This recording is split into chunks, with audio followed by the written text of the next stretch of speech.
Hello and welcome to another video with me, Gav. This video is going to be my entry, if you like, to ScaleModelAlberta Glockster 42's subscriber competition. I'll admit off the bat, he's somebody I had heard of a while ago, but I had never got around to checking out his videos or anything. So I saw several people posting their response, other people I subscribe to, posting their videos to this competition, and I went and had a look at what it was all about. Checked out his videos, subscribed because I liked what I saw, and thought I'd contribute to this competition here that he's running. So he was asking to see either the current model you're working on, your stash, or your work area. I thought I'll just show you everything because mine's not very far away from each other.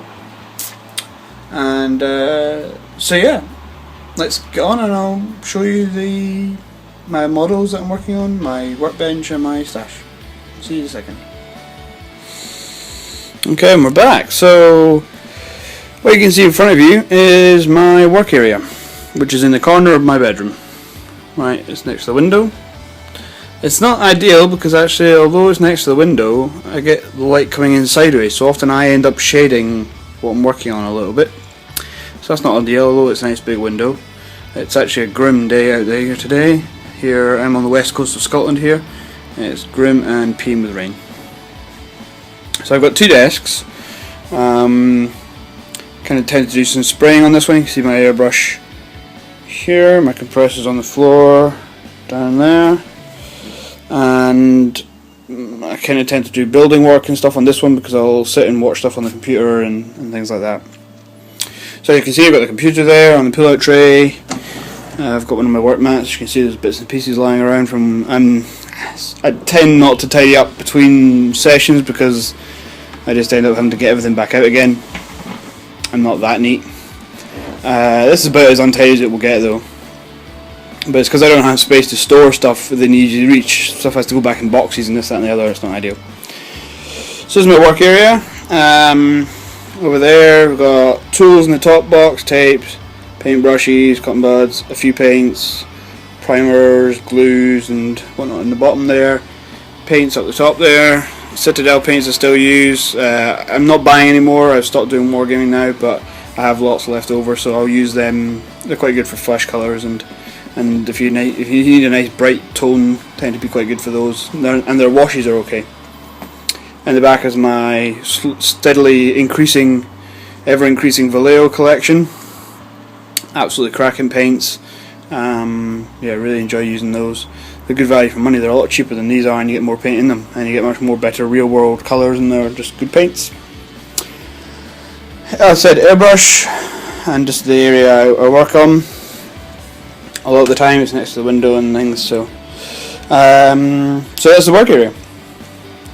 Next is the model I'm working on at the moment, which is the French AUF-1 self-propelled howitzer from Meng.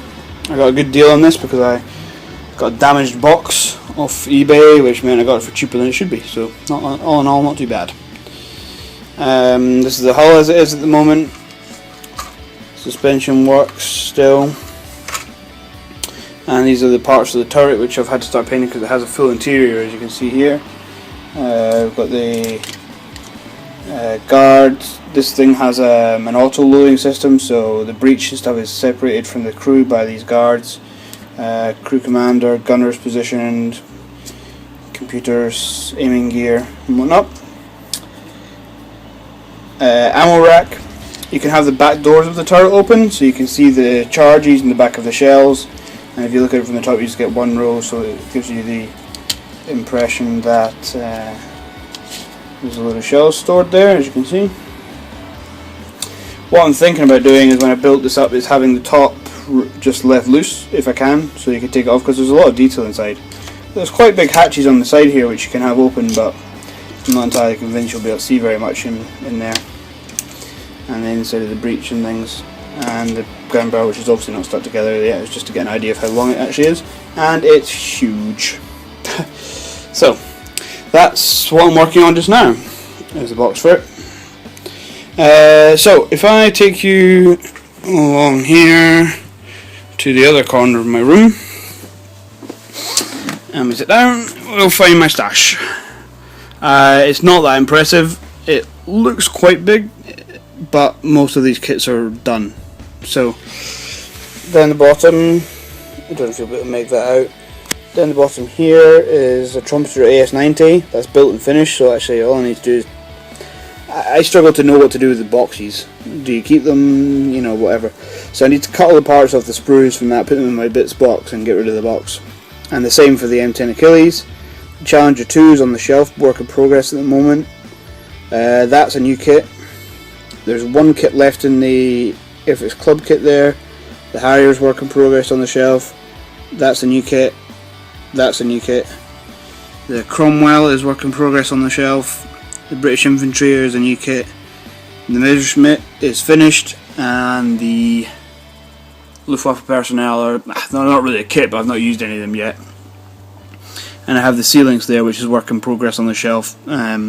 So when those work in progress kits are finished, any spare parts will be cut off sprues and put into my bits box.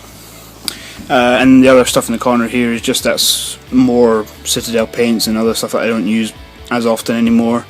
Underneath is kind of what was basing materials and just odds and sods of modelling material and things like that. And the bottom is sprues from model kits, not scale model kits, wargaming stuff.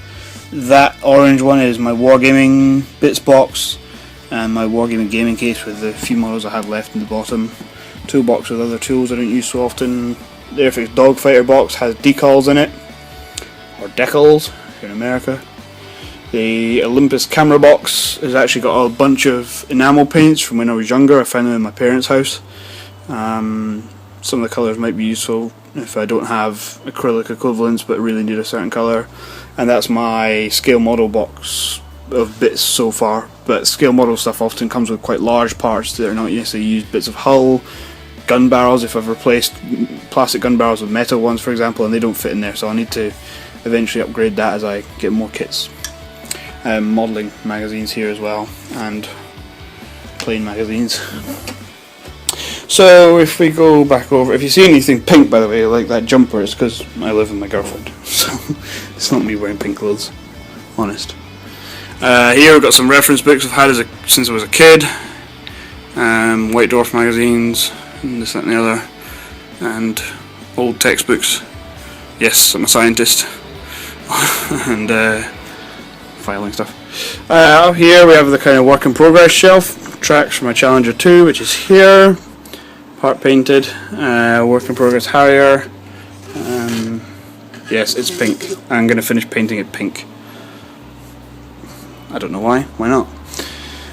Flames of War Army, which has been sold to a friend. I need to finish painting some parts of it and then send them off, and a Lego man.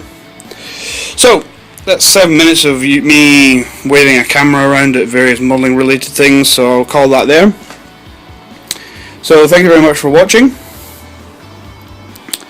and yeah, I'll see you in a second actually. Okay, Gloxy42, I hope you enjoy this video. I hope that's what you were after, and to everybody else, best of luck in this competition. I was just quite happy to do this, and it's always good to just show people, and it's always good to see other people's. I enjoy seeing other people's modelling areas. It gives me ideas. I'm at some point in the near future hoping to move from where I currently live, which will mean I can get a better sort of kind of bigger modelling area. I don't have actually much desk space at the moment, and storage is a bit limited, as you can tell by the fact that my stash is a pile on the floor. So hopefully in the near future I can move somewhere better and get a bigger, either a room dedicated, or at least have more space in a room for having a bigger desk and some kind of dedicated storage areas for modelling related things. So thank you very much for watching. My next video will probably be an update on the Meng AF1. And so yeah, until then, see you in the next video. Thank you very much. Goodbye.